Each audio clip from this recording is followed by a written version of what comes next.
A very warm welcome here on Canal de English, and the program is The Forum. Today, our guest is Mr. Puis Yenmole Njovens. He is the manager of Multi-Tech, and he is a senior economic consultant. May I remind you all that Multi-Tech is the exclusive promoter of the Ngomba Forest Mountain Race. The Ngomba Forest Mountain Race is in its second edition. When was the first edition held, and why this second edition has gone international? Those are the questions that we are going to ask or pose to Mr. Puis Yenmole Njovens to explain to us, and also the economic and cultural advantage of organizing the Ngomba Forest Mountain Race.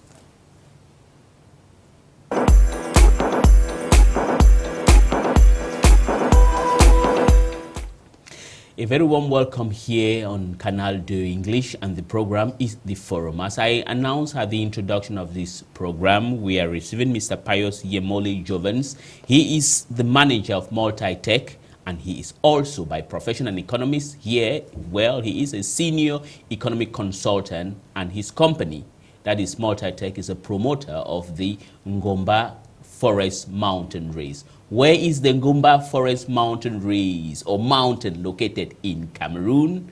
And I understand that it's the second highest mountain in West Africa.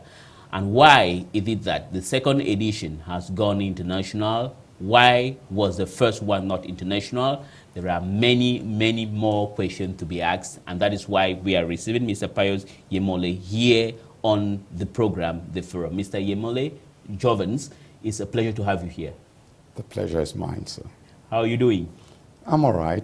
I'm doing fine. Great. As I introduced at the introduction of this program, I said you are the company that is Multi-Tech. That's right. Is the sole promoter of the Ngomba Forest Mountain Race, or the Ngomba Mountain Race. That's right. Put simple. Yeah, put simple. Now, before we go into those details, and I understand it is the second edition, which is now international. Now, before going into the depth of that, let me ask you, where is the Ngomba Mountain Race, the Ngomba Mountain, located? The Ngomba Mountain is the Ngomba Forest Mountain. To be precise, is located in the Jakiri subdivision. Yes. Of Jakiri subdivision found in Bui division of Cameroon. Of Cameroon, yes. That's okay, right. That's good. That is a geographical location for those who do not know, because those who are watching this program are not necessarily people from Cameroon or people from Jakiri in particular. You have Cameroonians, some of them don't know their geographic location, then there are Africans and people around the world. That's right. And as I said, the forest mountain. Now, explain to us why do you insist the specificity of saying it's a forest mountain? Yeah, lots of people put that question to me, and it's a very interesting question, because like a friend of mine asked some time ago, he said, but if you were going up the Buya Mountain, for instance, would you be laying emphasis on the fact that it's a forest mountain? I said, well, the emphasis here is as a result of the fact that in the grass fields, we don't have forests. If you're running through the western province, through the northwest, most of what you find is grass fields. It's savanna, plateau, mountains and stuff like that. But down south, it's all forest. So the emphasis, laying emphasis on the fact that a mountain, beg your pardon, it's got forest, isn't significant because the forest is everywhere. But the significance within Ngomba here is because generally the landscape in the northwest, the western province, is grass field, it's savanna, and so if you find forest, natural forest, located in a particular area, it becomes very significant. That's the significance. That's the significance. Now tell us, sir, because you say the northwest, the west province, and part of the south, that is, for example, I think the Lebialem division is also savannah. And tell us, and we have this problem whereby the forests in the southern part of Cameroon, the coastal part, are in danger. How have you, people in the Jakiri subdivision, done to preserve the forests of the Ngomba mountain? Well, I think our forefathers, our predecessors, have done a lot of work in that area. Structures were put in place several years back to ensure that the forest found on Ngomba is preserved and protected. There are NGOs. I'll lay emphasis particularly here on BICOV. There is the BICOV NGO that's working on the forest to ensure that the forest on the mountain, on Ngomba mountain, is protected, and it's a reserve actually. The Ngomba forest mountain is a reserve. It's what we have up there as a forest is a reserve forest, so it's protected. To go on further, a lot still is got to be done. We have during the farming seasons, there's a lot of fire outbreak. We have the peasant approach to farming, whereby they burn the fields before the farm, and usually this fire, penetrates the forests, and causes a lot of destruction. So there is a lot of work to be done with regard to the biodiversity responsibility of each and every one of us, particularly that of the NGOs. Let me lay emphasis on BICOF here and other NGOs around the world to ensure that we all come on board to protect the Ngomba forest, because when you look at the forest around the grass fields, it's more of artificial forest. You've got eucalyptus, cypress, and this and that. Those are planted. And these are economic trees, probably meant for wood fuel. It serves as wood fuel in other cases, as wood, planks for furniture. So they're chopped off from time to time. They're very destructive to the environment because they sap up a lot of water. But with regard to the natural forest, it's just natural as Mother Nature gave it to us. So we have a duty to protect it and ensure that the environment, the flora and the fauna, for instance, depend on this forest. And if the forest is exploited in a responsible manner, in a sustainable manner, to be precise, certainly the economic benefits with regard to the forest is unlimited.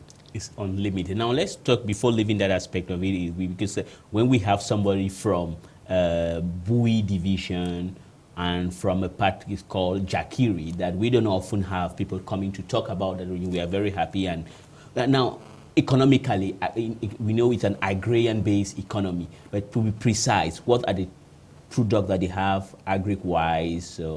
What are the products produced there in the Jakiri subdivision? I must say that the people of Jakiri are very enterprising, very hardworking people, mostly farmers. Main crops are corn, beans, we've got potatoes. But bear in mind that we've got the lowlands, we've got bare, and we've got lots of the lowlands. And in those areas, the standard crops like the ones I just listed, corn, beans, are done. But you can now, the lowlands are warm.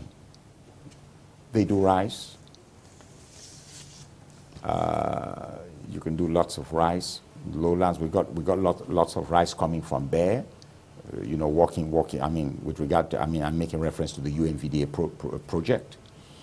We've got. Is that project still alive? Is it still viable? The UNDV project. The UNVDA project has been revived. It has been revived. Yes, and it's growing very, very strong.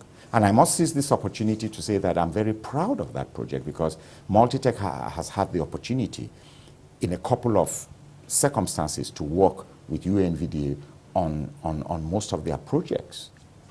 and it's taking a different dimension. Okay.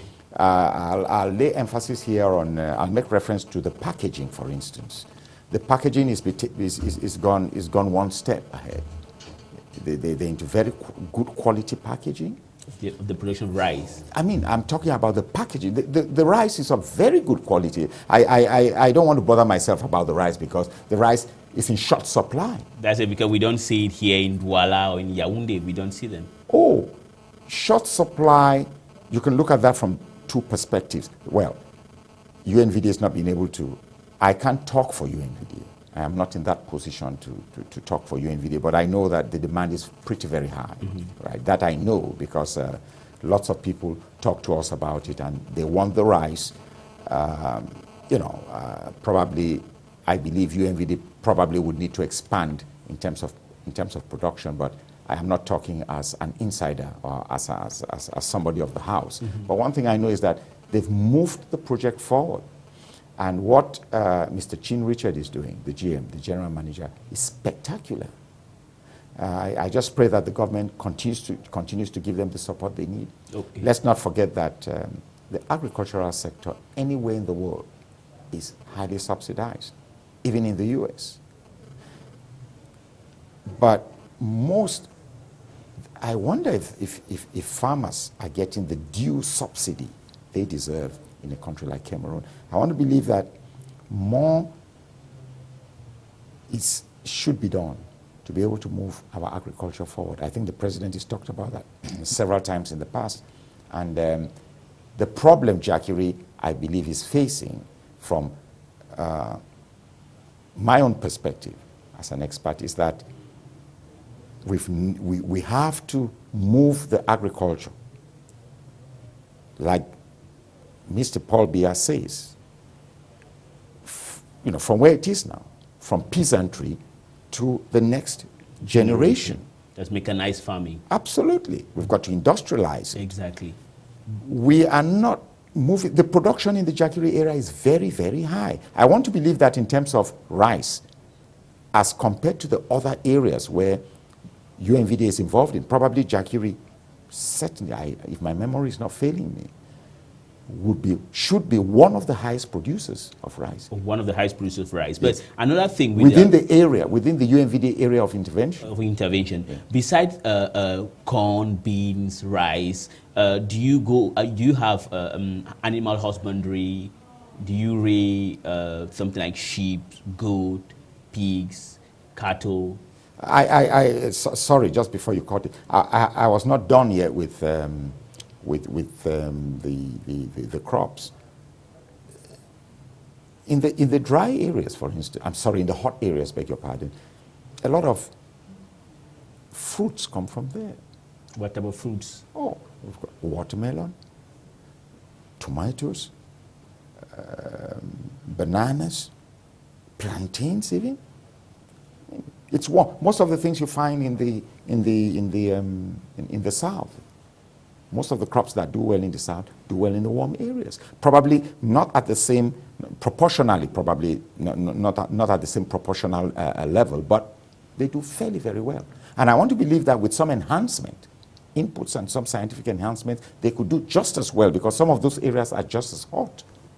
If you take the Bear area within Jackery subdivision, which is an extension of the Indor Plain, of course, I mean, you can get anything. You find, cassava, potato, cocoyams and all the rest of it, which you find down south here. Good quality. But the problem I can see is that we aren't doing enough to promote our agriculture. A lot still has to be done because agriculture is is capital intensive. Very capital intensive, and the average citizen won't get there, won't industrialize or take it to the next level if the appropriate subsidies or the support from government isn't there. They need funding. An agricultural bank perhaps has to be put in place to provide funds for those who want to go into agriculture, and it's got to be done right. Okay. Corruption too is another problem. Yes, but you told me somewhere that you beside what you've mentioned, you also have cattle. Yeah, you see, that's even the most sickening part of the story. Because when it comes to cattle rearing or husbandry, that corridor, you'll need to talk to a couple of experts in the area. You know, I've had the opportunity to have a chat with them. And financial institutions that do fund, financial institutions that are very particular about the funding for husbandry across the continent. I'm talking here in terms of regional interventions when we're looking at multilateral funding, World Bank, Food, FAO, and the rest of them. There's no doubt in anybody's mind that that corridor is the best in Africa. Which is the corridor? It's pest free. The corridor from, you take it from Jacquerie up to Nkambe. Yes, and what's it called? Sorry if my memory is failing me. Just after, with the frontiers, you have the frontiers with Nigeria. With Nigeria. Yeah. And it's called Ndumbu. Ndumbu. All right. So that is corridor. So if you take it from Jacquerie, that's from Wainama, because Wainama is just when you leave Ndum. From Wainama you start climbing. You just start, where the race takes off. Exactly. You start climbing right up to, especially Vekovi, where now let's come. This is where Ngomba now comes in. Okay. Now, because I wanted to, before we go to Ngomba, because I will come on it, because I wanted people, those watching us today, to understand the geographical location, the advantage, and tourists as well. If there is somebody who wants to visit the Cameroons and decide that he wants to go to the northwest, why he should opt not to go, for example, to the Momo division, Mezam, but says that I want to go to Bui, I want to go precisely into Jacquerie. That was what I was saying about it. And then when you have all those, you are into animal husbandry, other standard agriculture, you have a lot of produce, you've said, maize, corn, beans, and tomatoes and everything. Where do you export? Is it consumed locally or internationally? Well, this is where the problem comes in. Like I said a moment ago, the sector needs to be subsidized. Production is one thing, but I can tell you that marketing is mammoth. That's where all the money, that's what takes up all the money in business, marketing. You are practically an expert in that area. I'm sure you understand what I'm talking about. I understand what you're saying. You could produce, but how do you sell? Yeah, accessibility by road, the road network, is another problem. But marketing as an aspect of business, it's huge. It's very huge. We were just talking about cattle. I said that's the best corridor in Africa because it's pest-free. First of all, it's pest-free. Well, pests are one of the things that wear down the animal. Exactly. So it's free from pests like tsetse flies? It's pest-free, more or less. Okay. The pest is almost insignificant, the presence of pests. Secondly, the fields it's temperate, just like you have in Europe. It's temperate. The climate is temperate. The animals love it. It's cold, and they feed well. When it's cold, you need to keep warm. They feed very well. The grass fields are there, good quality. Especially when you move up to Ngomba, it's high. When you move up to Ngomba, you can see the difference in the quality of husbandry. Right up there, with those of them even down in Jacquerie, around Wainama and the lower areas. So that area is spectacular. That area is spectacular. When it comes to husbandry. To husbandry. And certain aspects of agriculture. And you sell your product in Cameroon as well as in neighboring Nigeria. Well, I just said the problem is marketing. You need to fund it. You need to fund it. You need to fund it because the peasant farmer, for instance, that farmer might be doing, take for instance, 3 hectares. It's not small. Mm-hmm. Let's take 5. It's not small. Some perhaps do 10. Okay. How would you see, what happens is that the middlemen come in from Gabon, right down that area. From Gabon to come and buy? Right down there. All right. And they buy the produce at nursery stage. At nursery stage. Okay, that's extraordinary. So how is the farmer going to make, because you've got to be able to manage the products, package them perhaps, and move them to the markets where. So imagine the number of middlemen along the way. Okay, now let's talk about you are the promoter, that is Multitech, is the promoter of the Ngomba Forest Mountain Race, That's right. second edition. When was the first edition organized? First edition was last year. Last year. August 16th, 2014. Okay. And it was a spectacular event. We had 101 participants, 49 of them in the junior category. That event, well, was a test run to us. You know, the Jackery Council took a huge, a very, very big initiative. Very, very interesting initiative they do. Okay, and now that was the first edition last year, and now we are going into the second edition. That's right. And the second edition, why is it that you said the second edition now has become international? Why now international? Because Multitech came in. When the council approached Multitech, we took an observatory stance with regard to the project, and we said, well, it's a good idea, but we've got to carry out our studies. We've got to be sure that the parameters are put in place before we can take up full engagement. And the council did agree on that.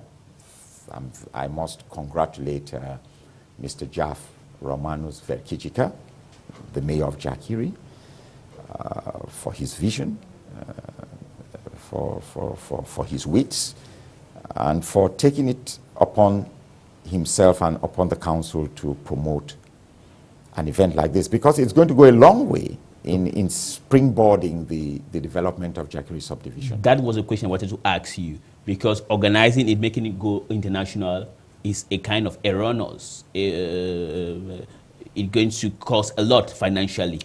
What is going to be the return? What advantages has a Jackery urban or rural council got to have in investing in an international events like that?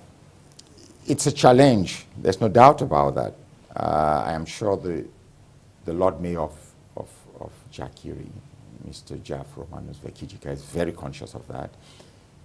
But it wasn't a solo decision. I think I attended one or two meetings whereby councillors were seated, and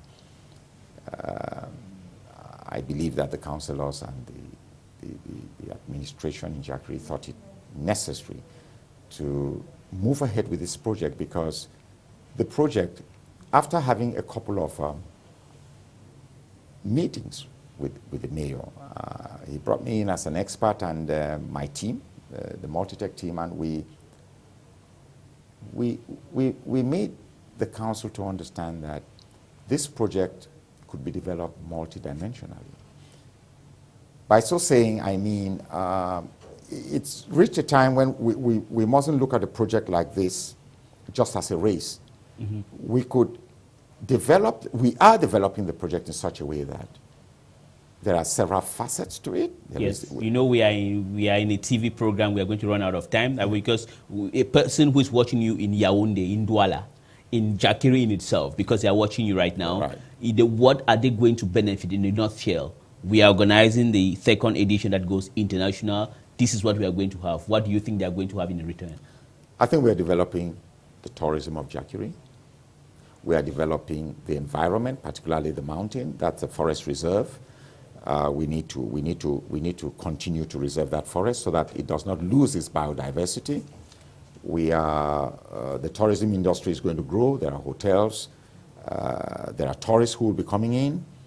And of course, the more we try by using the race and trying to get Jackery better known, certainly businesses and businessmen would certainly come visit the area and then subsequently set up businesses. I think this is the vision we have. That is the vision you have. Another question I would like to ask, and everybody is watching and listening, to conclude, because we are going to the end, when will the second edition of the Ngomba Forest Mountain Race take place? When? The second edition is on the 19th of December.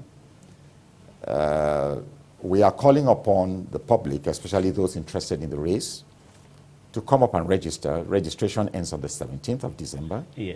And the race takes off on the 19th of December at 6:30 in the morning at Wainama. At Wainama? Yes. Oh. The summit is 3,000 feet. 3,000 meters above sea level, and they run to the summit and back to the Jackery Grandstand. Thank you very much, Mr. Puis Yenmole Njovens, who is the manager of Multitech, and Multitech are the exclusive promoter of the Ngomba Forest Mountain Race, the second edition that will go international on the 19th of December, and registration begins on the 17th.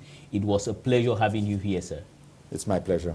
And our greetings to those watching us in the Bowie division, the Northwest region and the Southwest region and all over the world. And our guest today, I repeat, was Mr. Puis Yenmole Njovens. He is the manager of Multitech, the sole or exclusive promoters of the Ngomba Forest Mountain Race. Please do not go away. Stay tuned to programs of Canal 2 English.